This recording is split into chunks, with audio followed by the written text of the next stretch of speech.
لیکن اگر آ بھی جاتا ہے تو ہماری حکومت جو ہے وہ یہ کہہ سکتی ہے کہ نہیں مانتے. پہلے بھی عدالت نے جب کہا تھا کہ نہیں ہو سکتا سویلینز کا ملٹری ٹرائل، تو کیا کیسز سویلین سیٹ اپ کو بھیج دیے گئے تھے، قیدی سویلین سیٹ اپ کو بھیج دیے گئے تھے؟ یہ نہیں ہوا تھا، تب بھی نہیں مانا گیا تھا اور اب بھی نہیں مانتے. یہ ہمیں بتایا جا سکتا ہے. اس بات پر اطمینان رکھیے کہ ہمارے یہاں کوئی خاص چینج آنے والا ہے، ایسا نہیں ہو رہا. اس کے بعد ہائی کورٹس کے رپورٹر نے کیا کیا، اسلام آباد ہائی کورٹ کے رپورٹر نے یہ گئے جمع ہو کر. ان کے نئے سربراہ ہیں حسین احمد چودھری صاحب، ایئر وائی کے رپورٹر ہیں، دوست ہیں ہمارے، چھوٹے بھائیوں کی طرح ہیں. ان سب نے جمع ہو کر سرفراز ڈوگر صاحب کو سینئر پیونی جج بن جانے پر جب سینیورٹی لسٹ آ گئی تو جا کر گلدستہ پیش کیا، مبارکباد دی.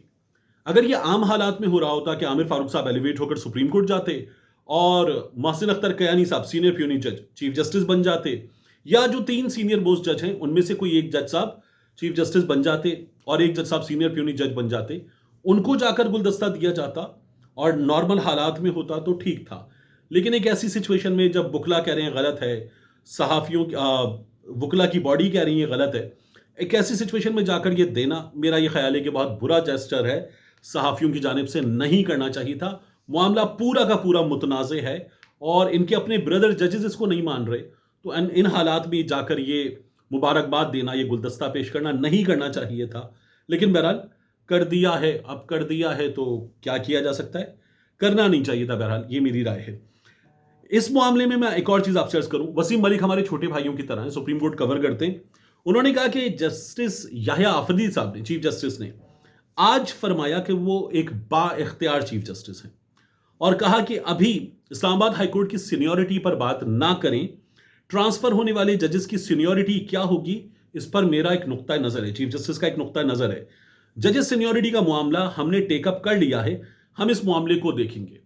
ابھی سپریم کورٹ آف پاکستان کے chief justice, judicial commission of Pakistan کے سربراہ اور ایک با اختیار چیف جسٹس صاحب یہ باتیں کر رہے تھے تو عامر فاروق صاحب نے سینیورٹی لسٹ جاری کر دی اور سارا کا سارا معاملہ ٹائیں ٹائیں فش کر دیا، ختم کر دیا. تو یہ ہیں ہمارے با اختیار چیف جسٹس صاحب. اور ہم نے دیکھا ہے گزشتہ کچھ دنوں میں کہ با اختیار چیف جسٹس صاحب جو ہیں وہ آئینی بینچز کے آنے کے بعد وہ سپریم کورٹ کی بلڈنگ کے مختلف حصوں کا دورہ کر رہے ہیں، یا انہوں نے ایک آدھ آن لائن سروس کا افتتاح کرنے کا جو فریضہ تھا وہ انجام دیا تھا. تو اب ہمیں کیا نظر آ رہا ہے کہ یحییٰ آفریدی صاحب کی جو عدالت ہے اس میں اختیارات کہیں اور ہیں. تو یحییٰ آفریدی صاحب با اختیار ہیں لیکن اختیارات کسی اور کے پاس ہیں. یہ بہت امپورٹنٹ ہے کہ ہمارے سامنے سچویشن کیا ہے. ایک اور چیز ہوئی، صدر مملکت آصف علی زرداری صاحب کے حوالے سے انکشاف کیا فضل الرحمان صاحب نے. فضل الرحمان صاحب نے پارلیمنٹ میں صحافیوں سے گفتگو کی اور وہ گفتگو کرتے ہوئے کہنے لگے کہ پیکا ایکٹ جو ہے اس کو میں بھی غلط سمجھتا ہوں اور اس پر میں نے صدر مملکت سے بات کی ہے. فضل الرحمان صاحب نے پیکا ایکٹ پر، اس کالے قانون پر بات کی آصف علی زرداری صاحب سے. تو فضل الرحمان صاحب کہتے ہیں کہ آصف علی زرداری صاحب نے یقین دلایا ہے، آصف علی زرداری صاحب صدر پاکستان، صدر اسلامی جمہوریہ پاکستان، انہوں نے یقین دلایا کہ اس معاملے پر محسن نقوی سے بات کریں گے.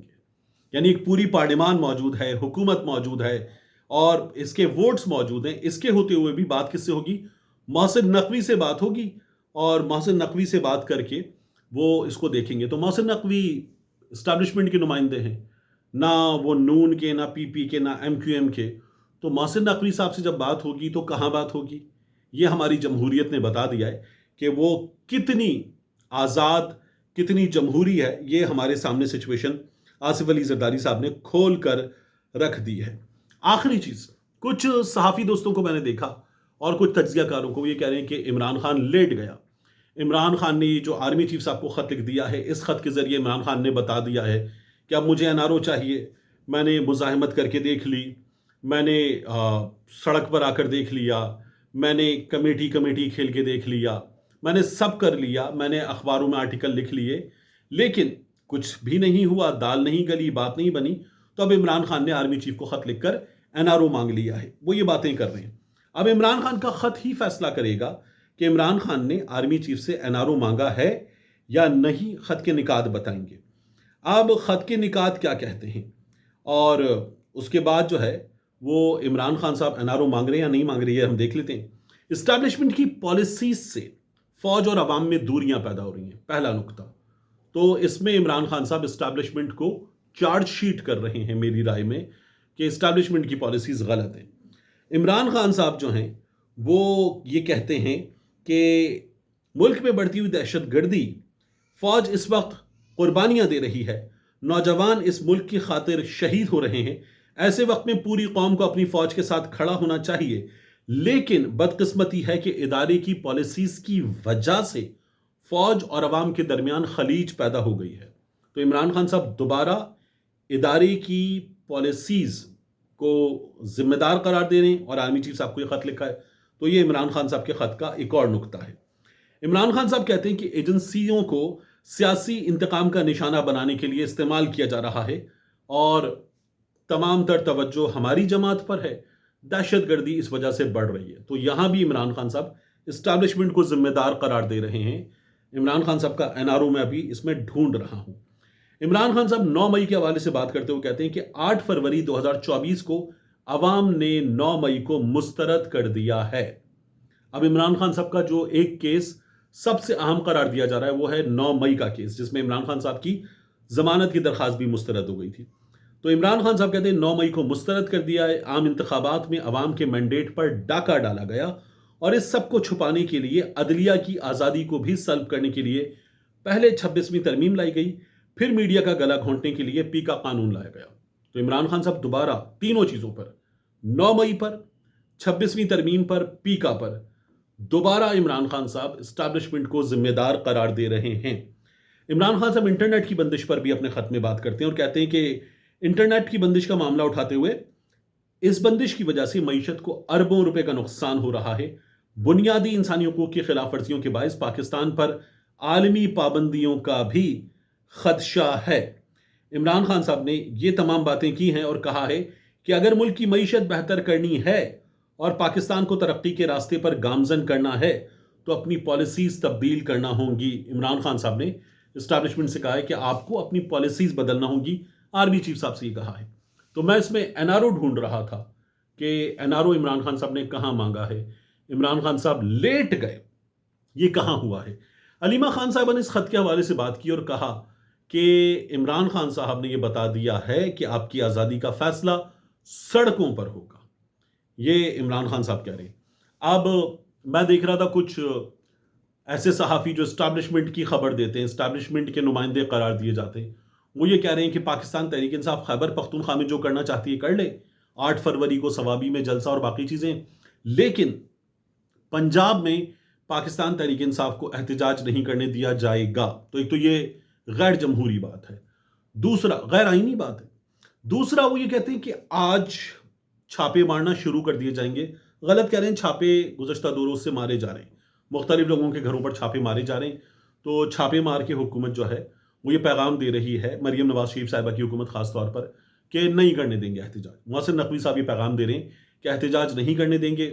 بات ہو رہی تھی کہ قذافی اسٹیڈیم میں نیوزی لینڈ پاکستان کا میچ 8 فروری کو، تو اس روز پاکستان تحریک انصاف احتجاج پنجاب میں نہ کرے۔ دیکھیے، پاکستان تحریک انصاف اس روز احتجاج نہیں کرنا چاہتی، جلسہ کرنا چاہتی ہے۔ وہ کہہ رہے ہیں جلسہ نہیں کرنے دیں گے تو پھر احتجاج کریں گے۔ قذافی میں اور جہاں جلسہ ہو رہا ہے وہاں ان دونوں کے درمیان ہے کوئی کم و بیش 10 کلومیٹر کا تو کم از کم فاصلہ ہے۔ اب اگر یعنی میں نے اس وقت گوگل کر کے نکالا وہ نہیں ہے، لیکن کم و بیش 10 کلومیٹر کا فاصلہ ہے، خاصا دور ہیں دونوں چیزیں۔ اگر ٹیم ٹھہرتی ہے PC میں اور وہاں سے بھی اسٹیڈیم آتی ہے تو اس میں بھی کوئی پرابلم نہیں ہوگا کہ اس احتجاج کی وجہ سے کوئی ایشو ہو، لیکن حکومت نے یہ طے کر لیا ہے کہ پورے پنجاب میں کہیں احتجاج نہیں کرنے دیا جائے گا، گرفتاریاں ہوں گی، لاٹھیاں چلیں گی، سب کچھ ہوگا۔